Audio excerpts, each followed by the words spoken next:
अगली खबर यूपी से है। यूपी में अब बाराबंकी में निर्भया कांड जैसी बर्बरता सामने आई है। पीड़िता की पोस्टमार्टम के जरिए जो खुलासा हुआ है उसे जानकर हर कोई दंग रह गया। रेप के दौरान लड़की के साथ बहुत भयानक तरह की बर्बरता हुई है। शव देखकर पोस्टमार्टम करने वाले डॉक्टरों के भी होश उड़ गए। आप अंदाजा लगा सकते हैं कि इस बच्ची के साथ कैसा वहशियाना सलूक हुआ होगा। पहली बार इतना विभत्स केस देखा, ये खुद डॉक्टर्स कह रहे हैं। बाराबंकी के डॉक्टर्स जिन्होंने पोस्टमार्टम किया है शव का, उनका यह कहना है कि हमने पहली बार ऐसा विभत्स केस देखा है। ऐसा कोई कैसे कर सकता है।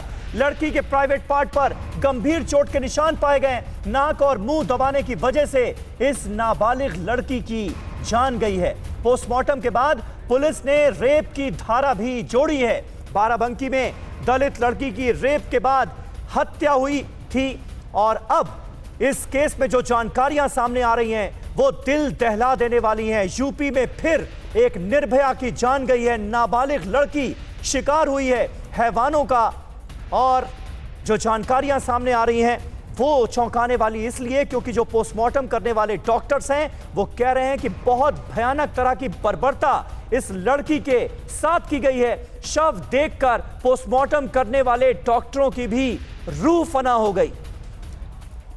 और बाराबंकी रेप मामले में पुलिस की बड़ी लापरवाही भी सामने आई है। घटना के बाद कोई मदद के लिए नहीं आया। पीड़ित का परिवार 3 दिन से भूखा रहा। 6 महीने का बच्चा भी भूखा रहा। परिवार के पास दूध खरीदने के भी पैसे नहीं हैं। मजदूरी कर घर चलाता रहा ये पीड़ित परिवार।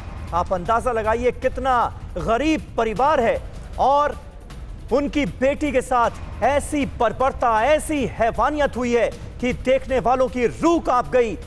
इस बच्ची की डेड बॉडी भी।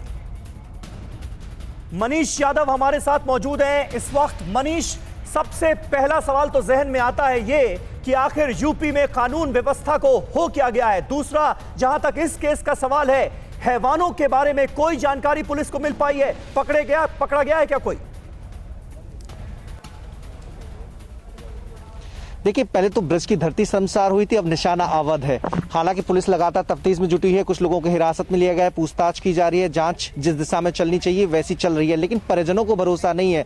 वो भरोसा इस वजह से गड़बड़ाया है कि ठीक 1 साल पहले दिन दहाड़े घर से बिटिया के अपहरण की कोशिश हुई थी। पुलिस में शिकायत दर्ज कराई गई थी, लेकिन बावजूद इसके उल्टा परिजनों को ही समझा बुझाकर उस शिकायत को वापस करा दिया गया।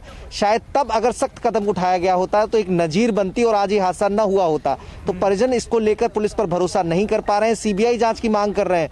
कह रहे हैं कि जो पुलिस 1 साल पहले इस तरह से अन्याय कर सकती है वो पुलिस इस मामले में किस तरह से काम करेगी। साथ ही सवाल ये भी उठाया जा रहा है कि उस पर दबाव बनाया जा रहा है। लड़की के पिता का कहना है कि लगातार उसको दबाव में लाने की कोशिशें हो रही हैं, क्योंकि जो परिवार के लोग हैं, जो आसपास के लोग हैं, उन्हें ही हिरासत में लेकर पूछताछ की जा रही है। उन पर दबाव बनाया जा रहा है, तो उनको डराया धमकाया जा रहा है। ये पीड़िता के पिता का कहना है। और सबसे समीर जो चीज है, बड़ी विडंबना है कि प्रशासन की जिम्मेदारी होती है और राज्य सरकार ढिढोरे भी पीटती है कि कोई परिवार भूखे नहीं सोता इस प्रदेश में, लेकिन ये 3 दिन से ये परिवार भूखी रात बिता रहा है। आंखों में आंसू थम नहीं रहे और पेट भी खाली है। घर में नाज खाने को नहीं है। चावल के थोड़े से दाने थे जिसमें पिता की विडंबना थी कि वो खुद खाए या बच्चों को खिलाए। 6-6 महीने के 2 बच्चे हैं, वो भी भूखे हैं।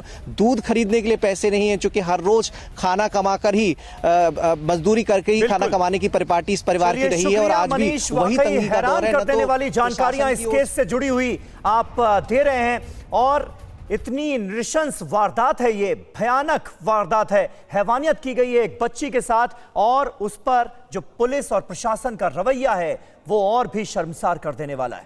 न्यूज़ टॉप 9 रोज सुबह 7 बजे और शाम 7 बजे सिर्फ TV9 भारतवर्ष पर।